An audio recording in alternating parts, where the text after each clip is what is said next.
Welcome. My name is Dale Miller, and I serve as a board member for Black Fashion World Foundation. Our CEO and founder, Miss Carla Nelson, has done an amazing job at bringing forth this whole production. You're going to learn so much this weekend. There's a lot to hear. There's a lot that you will be able to relate to. And for all the things that you didn't know, we hope that we can serve as an open door for you to be well informed. I worked in the fashion industry for many years as a fashion stylist, doing hair, makeup, styling, shopping, photo shoots, all kinds of great things. But there were a lot of things that I really didn't know coming in. So this is what we want to do for you this weekend. We want you to know. So sit back, relax, pay attention, and thank you for being here.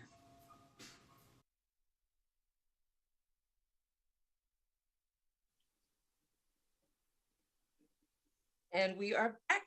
Welcome back. This is our first career talk session of the day. So I want to welcome fashion psychologist Dr. Dawn Karen to the main stage. Thank you. Thank you so much. Oh my gosh, I'm so glad to see you again. Yes. Thank you. I'm so happy to be here. Oh, awesome. So now you are known as you are the pioneer of the fashion psychology field.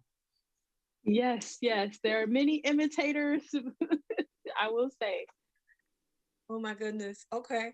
And they have called you, well, the Times has declared you as the world's first fashion psychologist. The New York Times has also dubbed you as dress doctor. Critical has called you the mother of fashion psychology. And The Guardian refers to you as the wardrobe whisperer.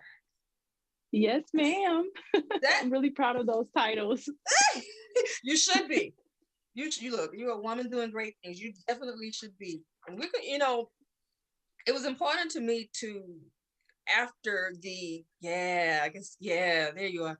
It was important to me after the opening session to really bring you in first because I hear lots of people as I'm out in the field and they're talking about fashion and they say, oh, well, it's not fun anymore and the glitz and the glam, but they don't think about the fact that there is a psychology, there is a purpose behind Yes. the fashion, Yes. So I felt like, and I would have to go back for a second. I almost pulled a clip, but I said I would not do that. From last year when we started in COVID, and you and I and Jonathan Broderick, we had our first conversation, the purpose of fashion psychology, which was hilarious. Yes. That was my first time without my production team, which is Park Boulevard, which is incredible, by the way. I always have to give them shots out. But that was an incredible conversation. We talked about that, and we talked about a lot of different things. And even though I have to say, Dr. Dunn and I probably felt the same way. It was our first Zoom, so I can't say it was the best production, but I encourage you to go back to the BFW Black Fashion World Foundation YouTube and listen to that conversation because it will really get in depth with you. But with the career talk, we want to talk about fashion psychology. What is it?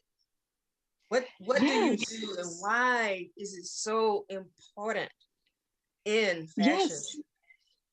So fashion psychology is all about the science behind why we wear what we wear. The academic or formal definition is the study and treatment of how color, image, style, shape, beauty affects human behavior while addressing cultural norms and cultural sensitivities.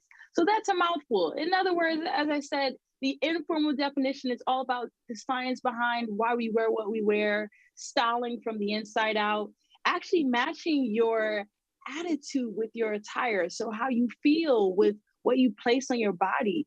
So, that's what fashion psychology is. Yeah. And so, why?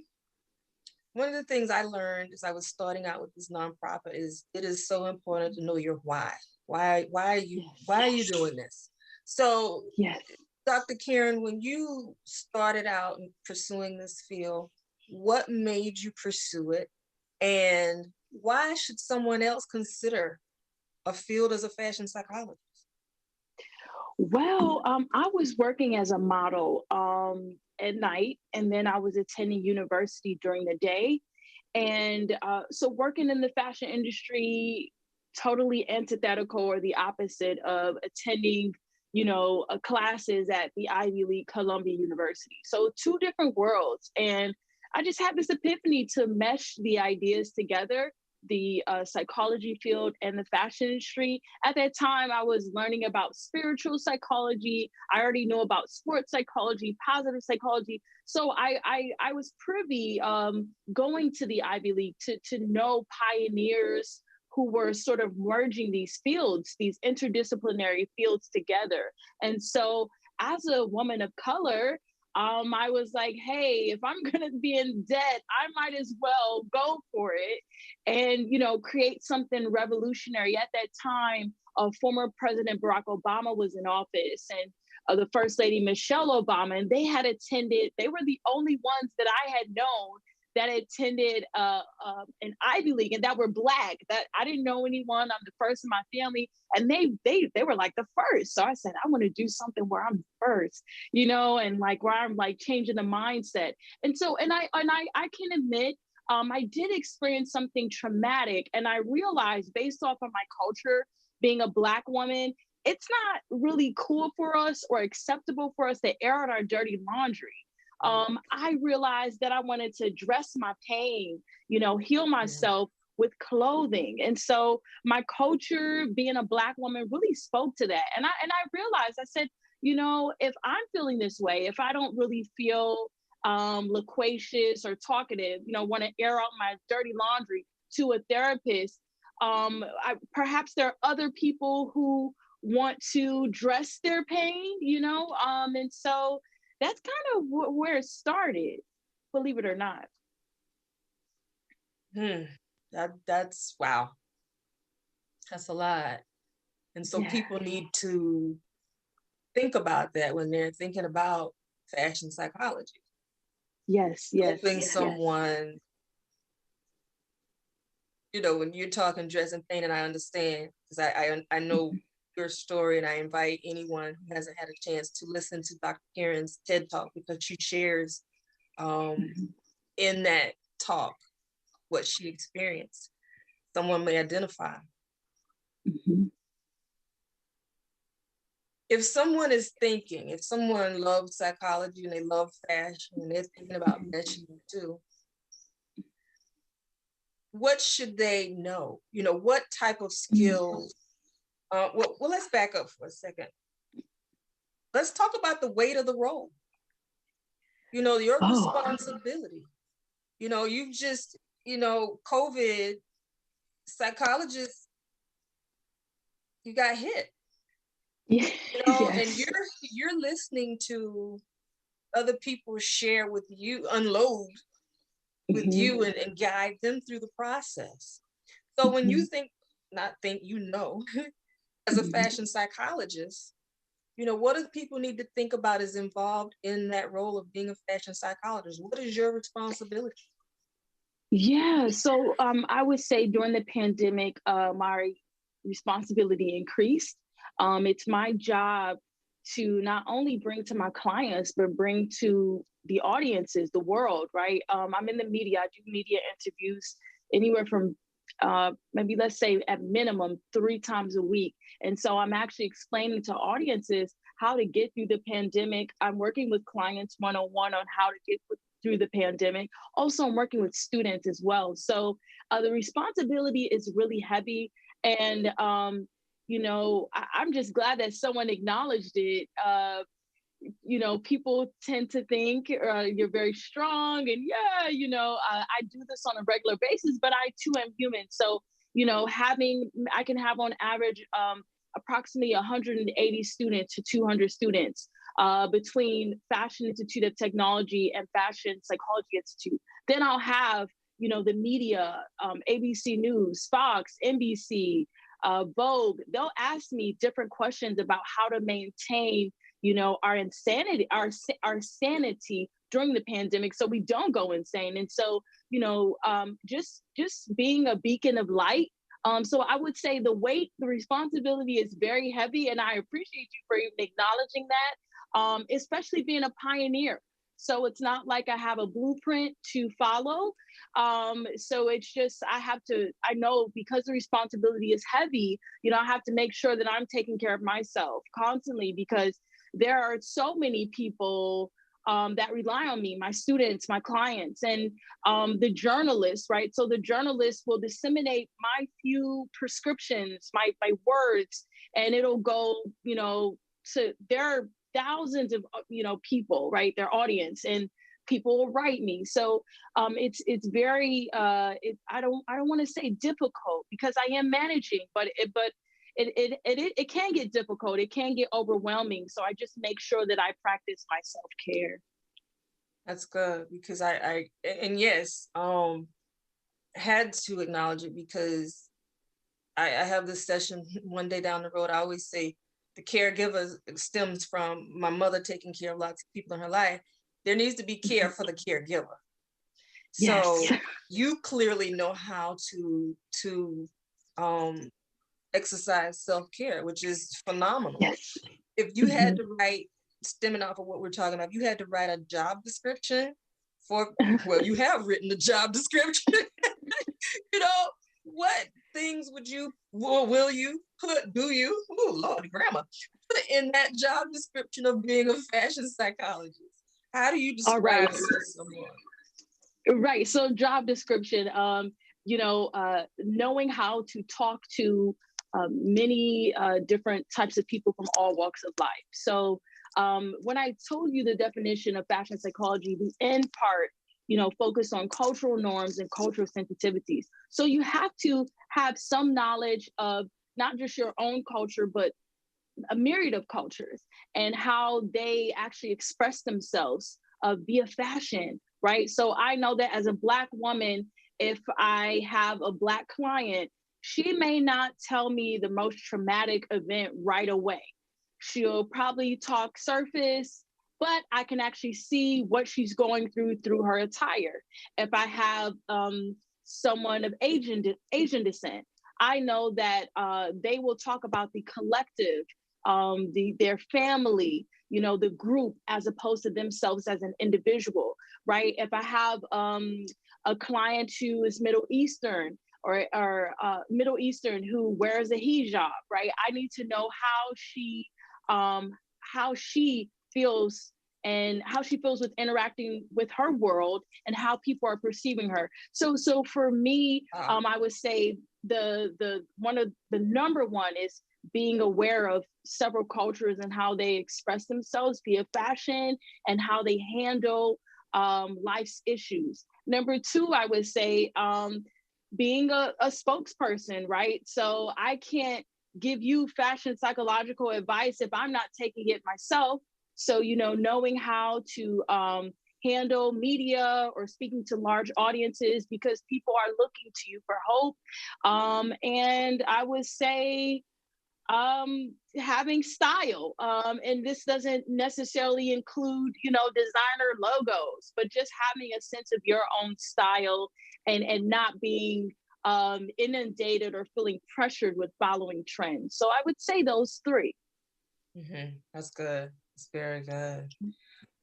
Are there any you created the field, but are there any expectations that you had about the field that differed from what you thought going in?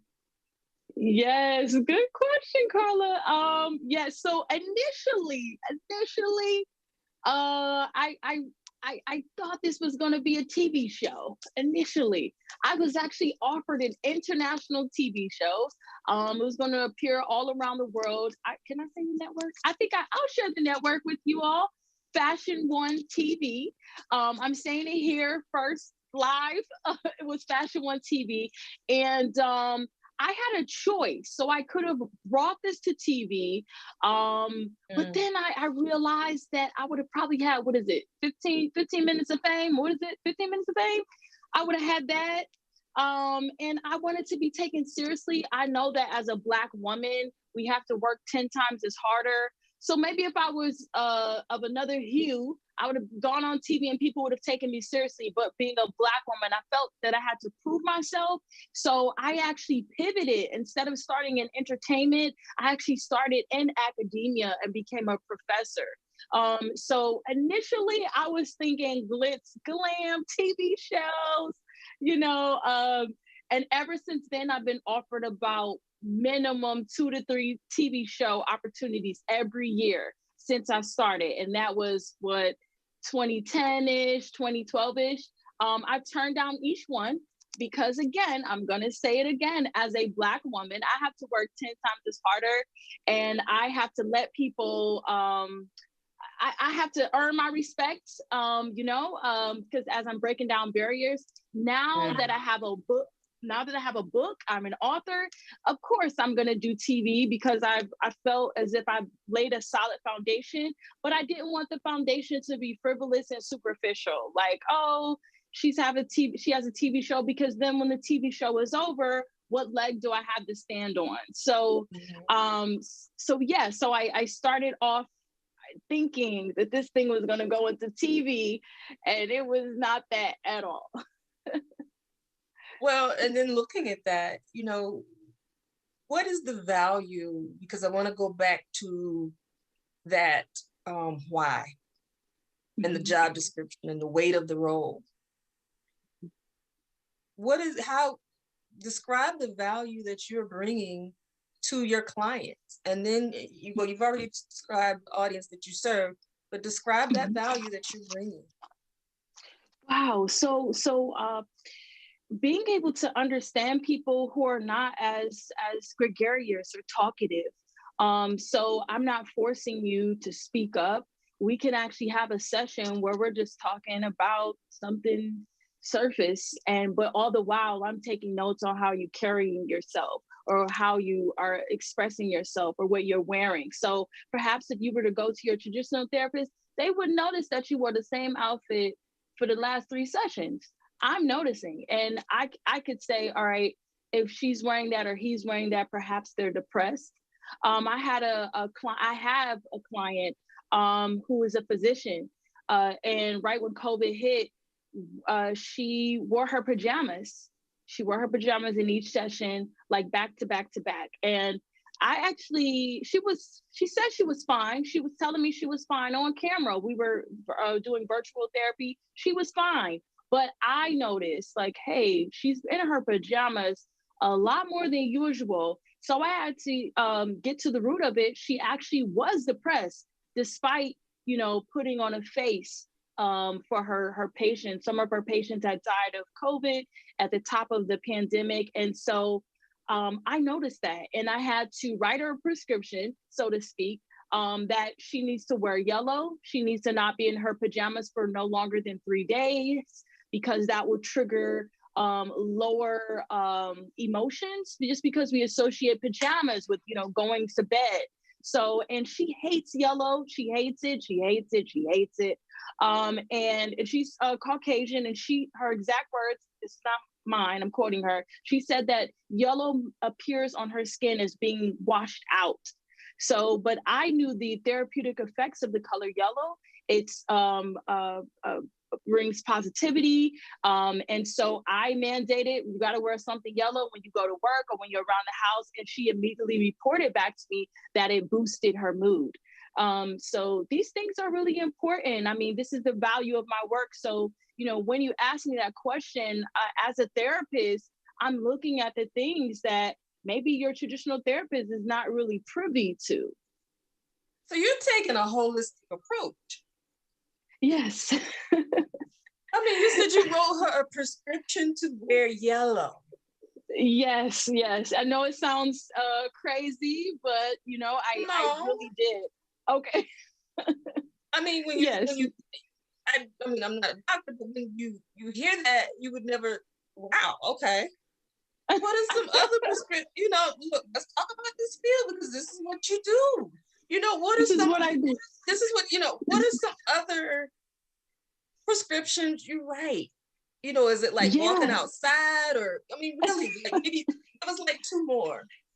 Yeah. So working, and this is more of a serious situation, but I had a client last year, and this was pre-COVID.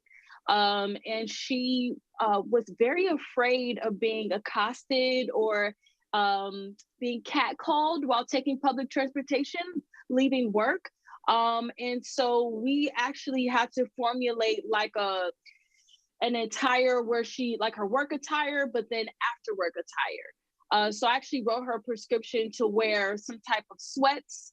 And not that, I mean, you should be able to wear whatever you want to wear without being catcalled. But for her reality, she's like, I don't want to wear, you know, my work attire while on public transport. I feel too exposed. And being that she had a history of like sexual assault or sexual trauma, you know, covering up her body was very therapeutic for her. So I actually wrote her prescription to wear sweats, believe it or not, while, you know, for her after work attire. And it actually helped her to gain some type of sense of control over her body and her environment, because she felt a bit helpless when she would wear her work attire while entering public transport. So it sort of gave her, the sweat sort of gave her an extra layer and a sense of control. I guess I can say my third prescription, I was working with a musician client, and this was actually a prescription for his home. He wanted to activate creativity. He was working on an album. And so I actually prescribed him the color purple, however he can get it in, whether it's a tire or the walls on his studio. And so he actually followed what I said and actually cut an album.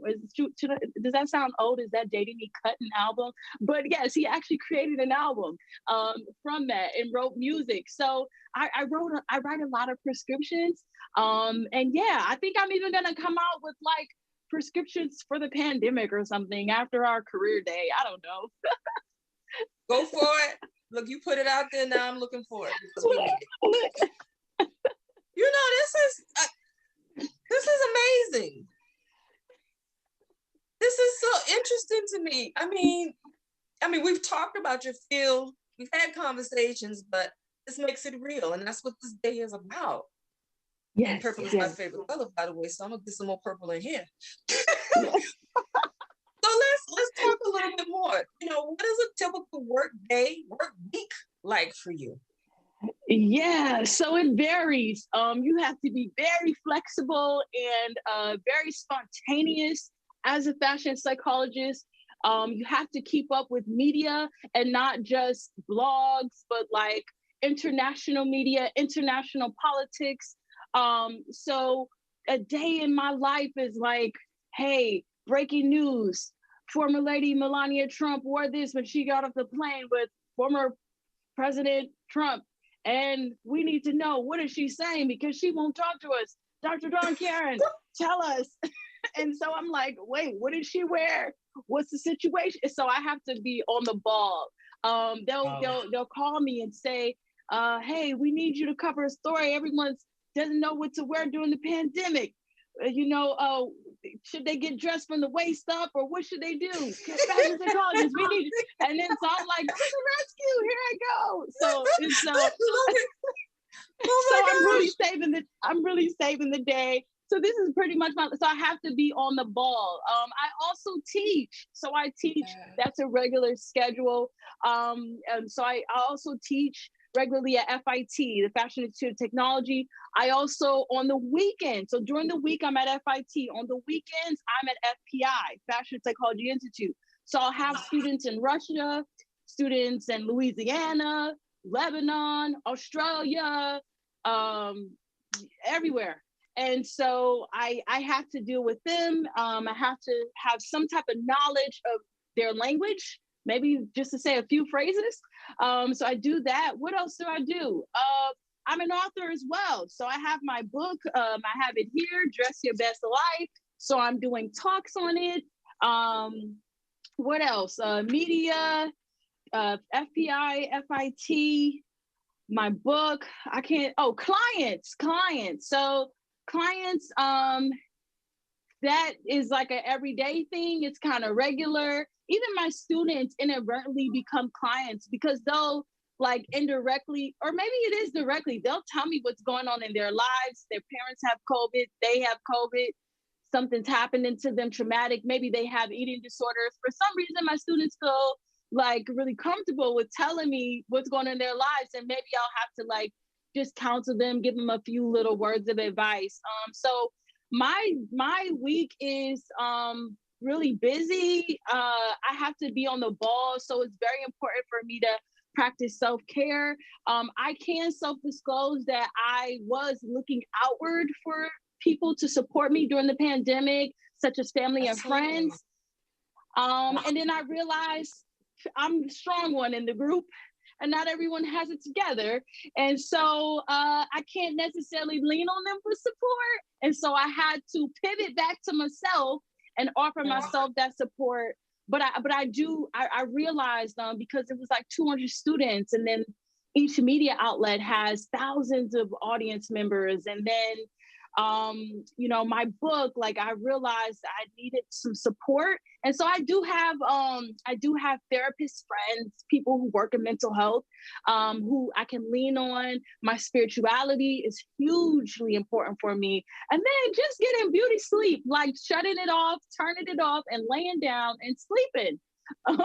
So that's pretty much my week. It gets pretty busy. I'm really grateful for my career. I set my own time. I'm just grateful just to create something and have people validate it and value it. So I'm going to ask a question that everybody wants to know. I am not asking you what you make. But what I am asking is, for someone as a fashion psychologist starting out, what can they expect and progression? I mean, the sky is the limit. No, excuse me, the moon is the limit. Yes. Actually Mars now. But right. What can they expect financially, starting out, and then income progression wise? Well, you're the first person to ask me. I think you're the first person to ask me about my finances with my Girl, career. Everybody want to know about the money. This is a great career day. I ain't leaving nothing unturned, because when I was looking for a career, I wanted to know, and I know they want to know too. So, okay, so everybody, dun, dun, dun, dun, dun, dun, dun. I make a lot of money. Let's say that I make a lot of money. I make a lot of money. I demand a lot. You want me to work with me? I do run specials for people who cannot necessarily afford my prices. On my website, it says that I charge $300 an hour for online sessions, $500 for in-person sessions. But now during the pandemic, I'm doing $75 an hour just for people because it's a pandemic. But let's say I had a client, PayPal was my client. So if you can imagine PayPal being my client, and how much money that could mean. So yes, you're going into the corporate. You're not, okay, you're dealing with the me's, the everyday, the consumer, but you have corporate client, you have a corporate roster. Yes, so I have the individuals, and then I also have corporate clients as well. So individual clients and corporate clients. And then as you know, I teach as a fashion psychologist. I'm a teacher. So, but yeah, I do have multiple streams of income. And this is all, I don't do anything. I don't know, most entrepreneurs, they have to do things, supplemental things. There's no supplements. This is all my money. Everything comes from fashion psychology. So. But that's good. I mean, the fact that you hit on that, because as Erica in our opening session just talked about, we need to be focused on that financial literacy. And you're not banking it on one thing. You have the multiple streams. You have FIT. You have the book. So thank you for hitting on that. We're gonna. It's important. Maybe before next year, because it's really important. We talk financial literacy, so that's something that is definitely coming. So now let's go into, because I have the career talks broken into sessions. Excuse me. Let's talk about the gap analysis. I tell everybody, and I'm going to drill this in because it is so important to know the skills of the job, the career that you're looking for. I don't want to say job. Your job is just over broke. You want a career that doesn't feel like you are working, so you want to get up in the morning. That's why we're having this day too. So when we talk about that, we talk about the skills to be a fashion psychologist. I've heard you mention a multiple. We want to talk about what skills someone needs. And as I mentioned this before, as we talk about this, I want to remind everyone, in case you don't know, on the Career Day official webpage, there is a free self-assessment that you can take for yourself to see what type of leadership skills you have, you know, those innate abilities. It's about your gifts and your talents, those innate things. So I'm encouraging everybody to take that assessment. I've taken it. It's dead on. That's the reason I got it, because it was dead on. You can access the Black Fashion World Foundation career booth, and there's a link for it there. So moving on, I've heard you mention several skills, from presentation skills to writing skills. It sounds like body language. Yes. Talk about the skills that you have to use that are required to be a fashion psychologist, and how. Definitely. We'll talk about the skills first, and then let's go to how people can. I've told them how they can test, but other ways that they can test and how they can develop them. So first, let's talk about those skills. What's required? Right. So leadership skills. Number one, the ability to work alone, because virtually, you know, I may not have coworkers right now, right? I may not interact with a lot of people. So to be okay with self, I don't know if I would term that as maybe introversion, having a solid sense of yourself, because you're by yourself, you know, virtually.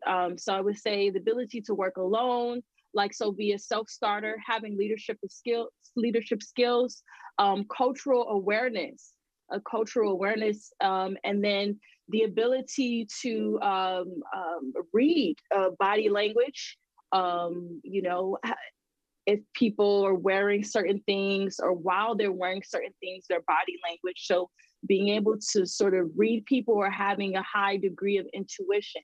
So I would say those are and be well spoken, and know how to speak extemporaneously. So I know how to speak off the cuff, and then just constantly researching. So you have to have, like, I have to know what's going on internationally. If they're banning the burkini, which is what Middle Eastern women have worn as bathing suits. It looks like scuba diving gear. So if they're banning that in France, I have to know how is that going to impact that community at large. So knowing certain things, even if, for instance, reality TV, Real Housewives of Atlanta, Kenya Moore wore a Native American costume for some type of Halloween or costume party.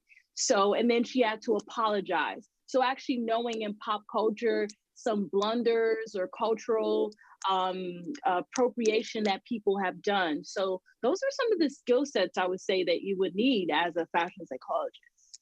Okay. And I think you mentioned international, so learning a language and things like that. What are some suggestions you offer for developing some of those skills and measuring your proficiency level? Well, definitely, they should take the assessment on your organization's website, just for starters, so you kind of pinpoint what you need to work on. I would say education is key. Now, education is being disrupted with, you know, smaller amounts of time. You can get a certification as opposed to a degree, but whether you get a certification or degree, you need some type of education, I would say.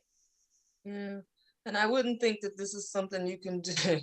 You know, one of my questions talks about, should they check out do-it-yourself videos? But I don't think that applies here. That's not this. Are there any books they can read? And when you talk education-wise, you have Fashion Institute, so they can enroll with you. Talk about that.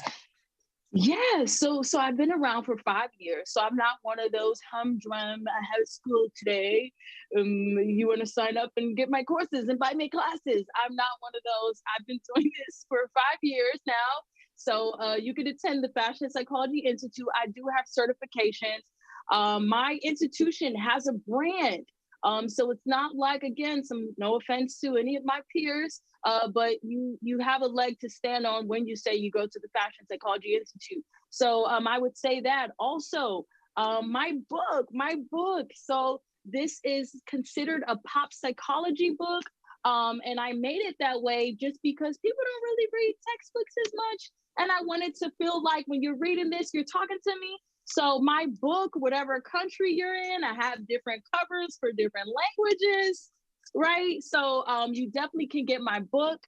But yeah, joining the Fashion Psychology Institute, if you're going to traditional university, you could actually attend a school and major in psychology and or something fashion related. And then you can matriculate and go to the Fashion Psychology Institute. I've accepted students with fashion background as well as psychology background. And yeah. And what kind of project are there? I mean, for the field of fashion psychology, are there any projects or opportunities that they should seek to develop their skills? Well, you can always come intern for me. I'm accepting interns. I have a lot of interns, people of color interns. I love to give my people, especially Black people, a chance to intern under me and sort of learn the ins and outs of what I do.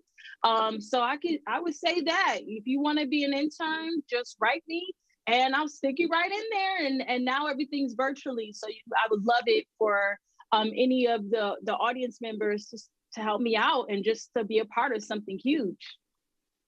And with that said, that's a perfect segue into one of my next questions is this is across the board for everyone, because you mentioned write me.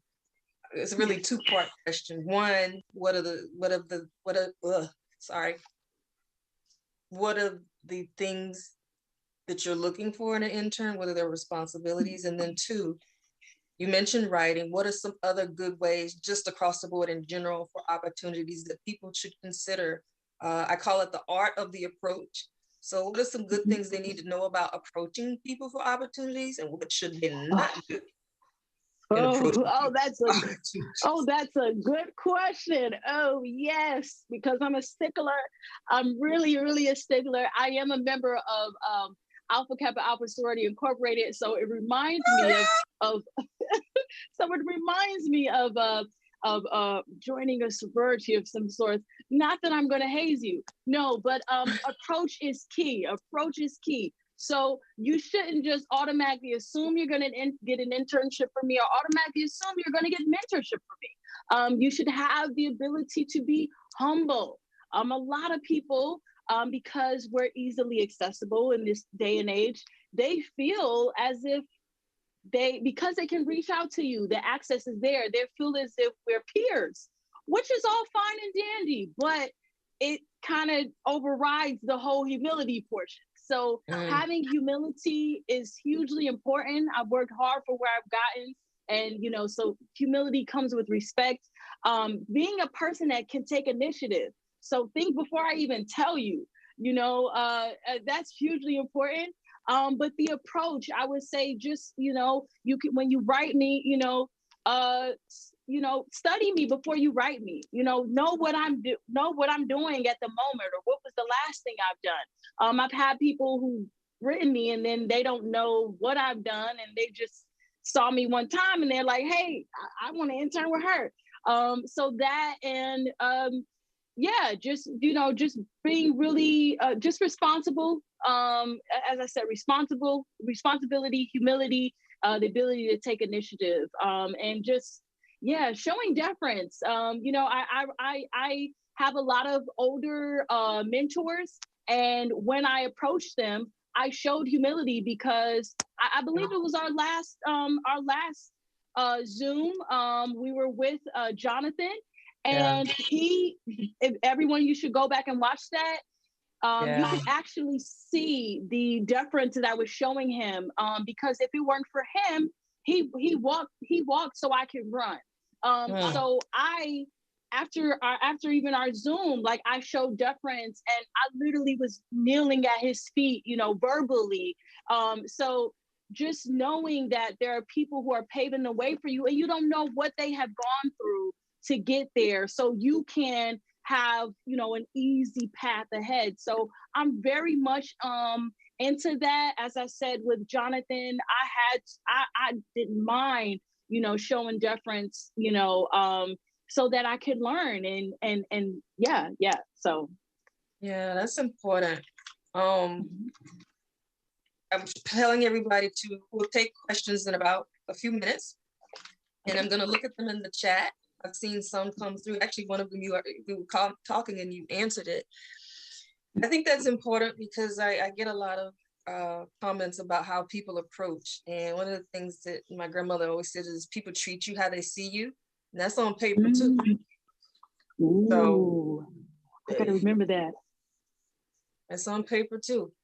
So even though it's via social media, the way you approach and you write and makes a difference.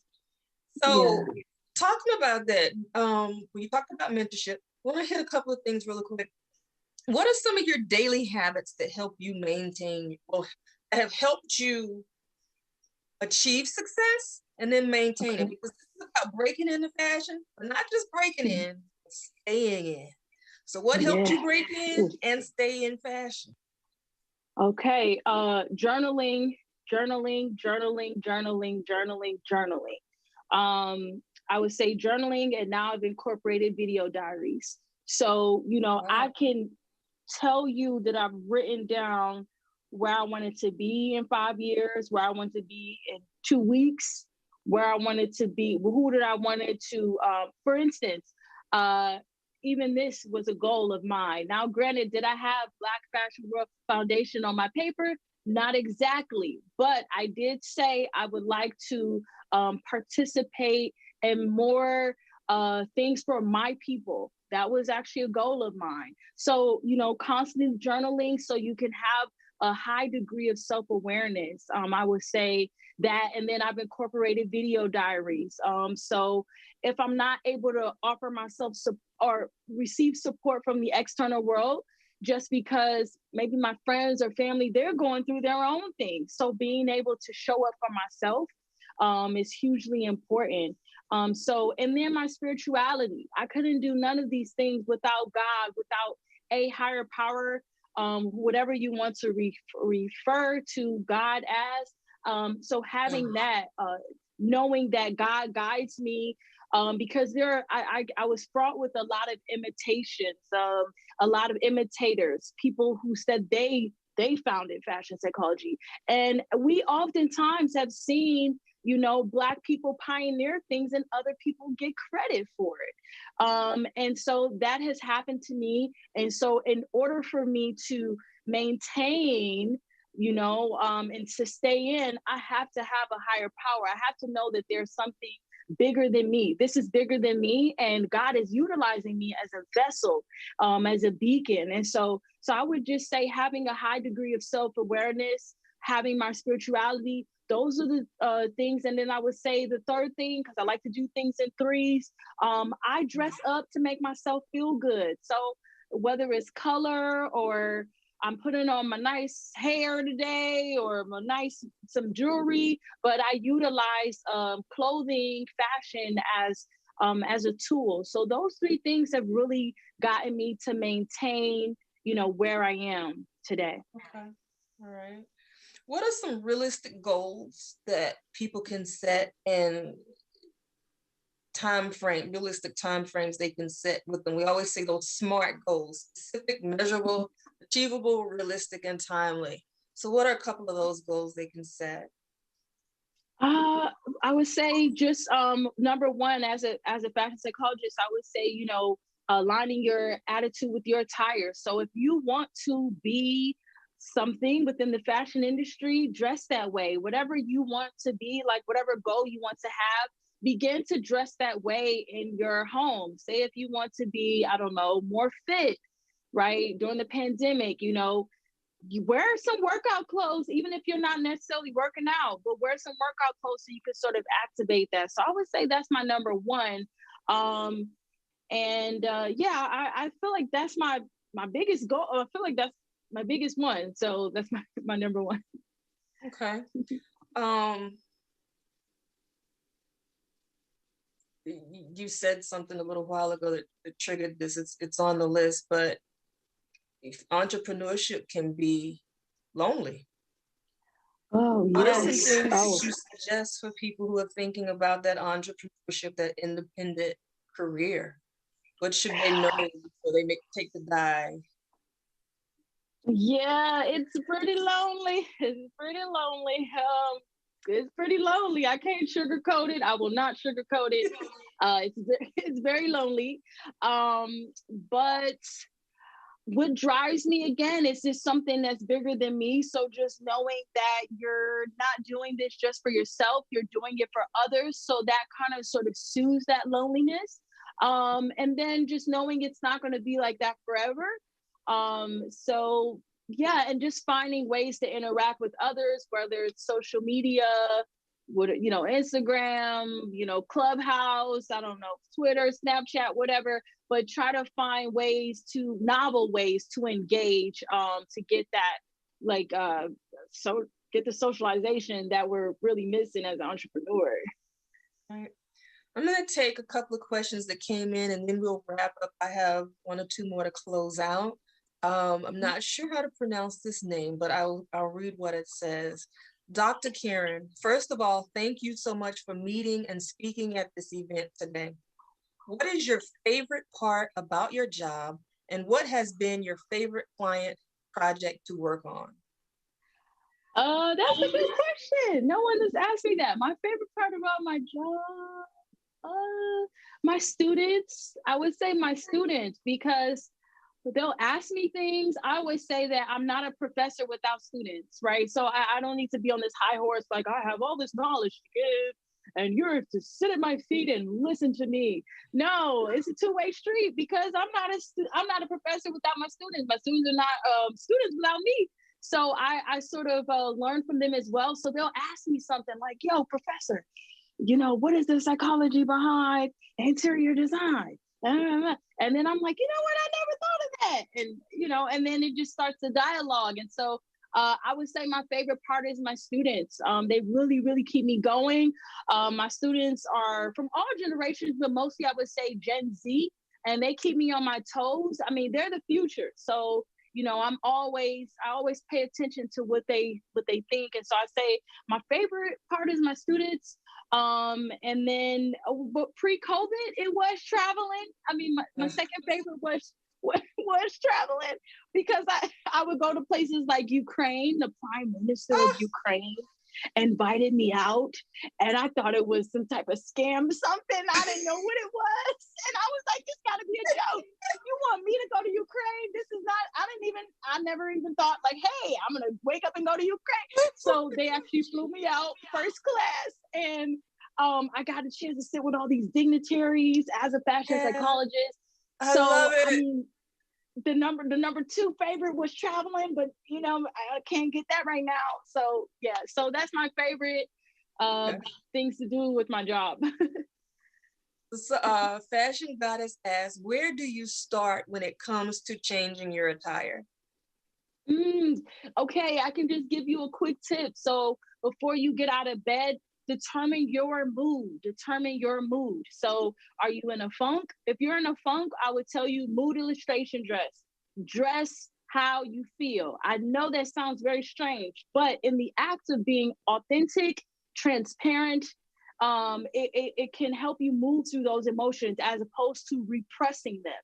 So mood illustration dress, dressing how you feel. You feel in a funk, dress like it. Don't put on no mask, don't pretend, dress how you feel. The second tip I can give you is, if you feel in a funk and you're like, "Hey, I don't want to dress in a funk, I want to improve my mood enhancement dress." So wearing brighter colors, wearing sequins, wearing prints.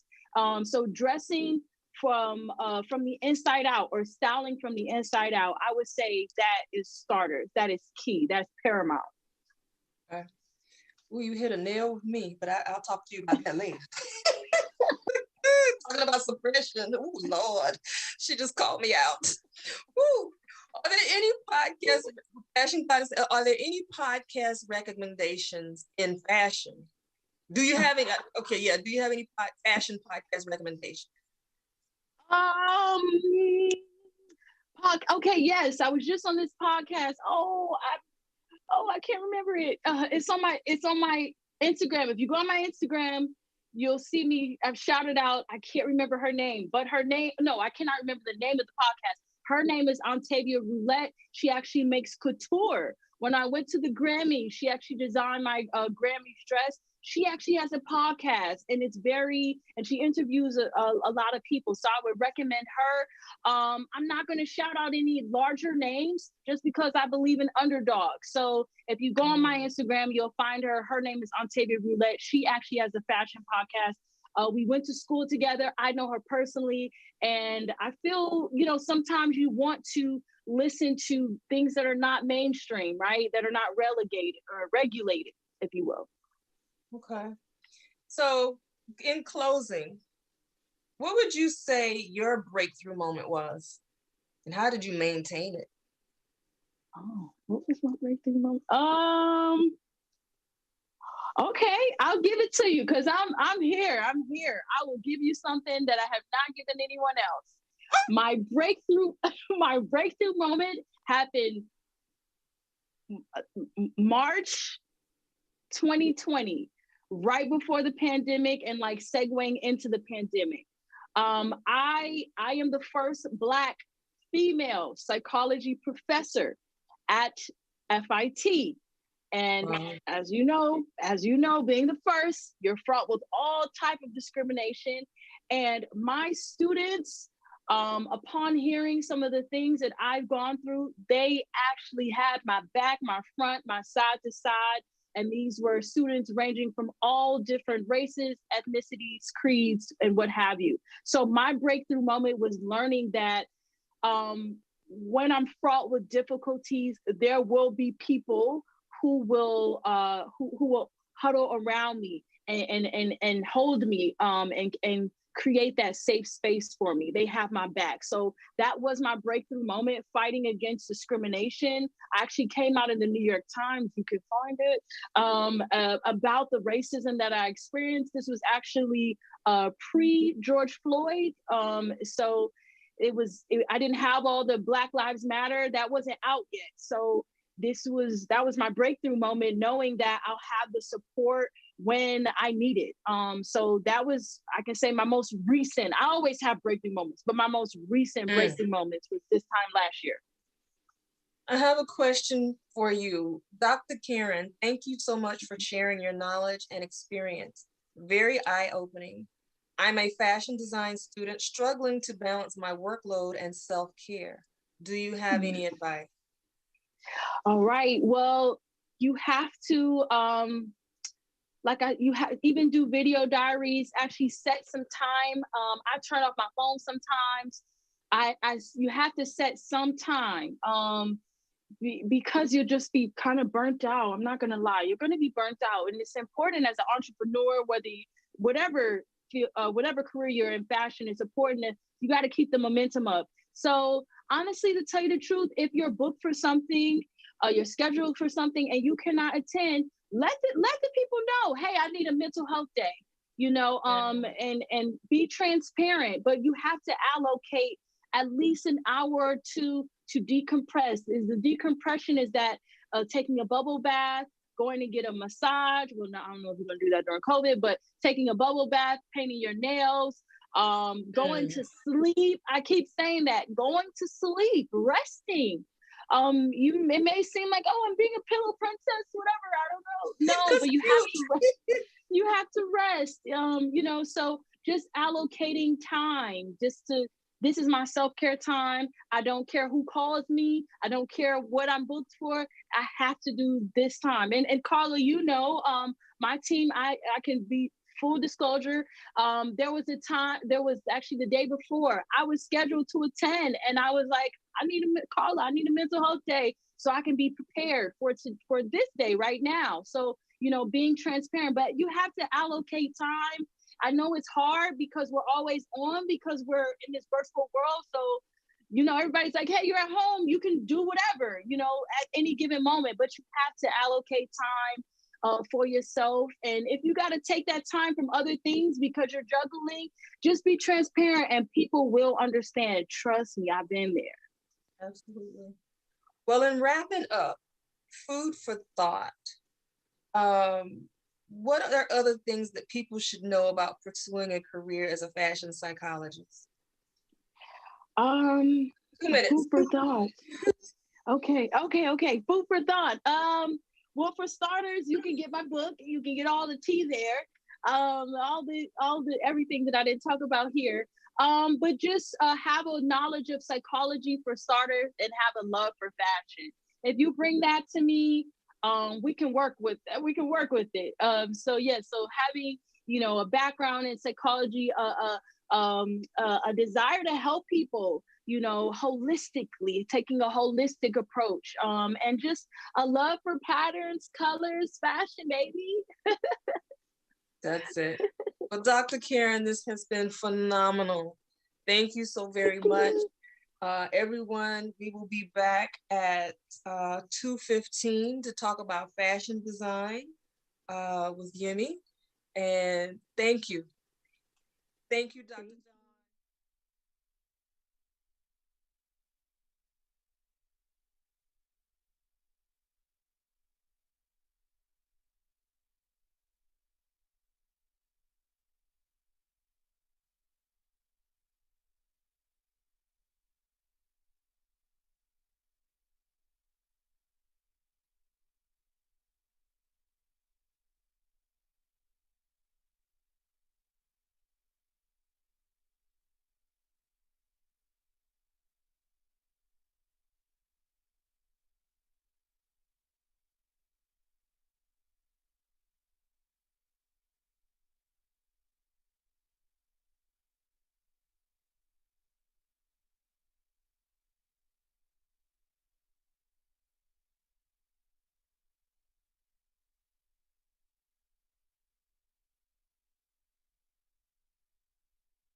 Oh, my world changed.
Oh, my world changed dramatically. My world changed dramatically. When you're fearful, you're stagnant. Yeah. It's almost kind of like you have this disability, right? Like Yeah. you're so fearful that it it stops your creativity. And as a fashion designer, I have to be creative, right? So my creativity was limited because I was so fearful about what other people were going to say about my work.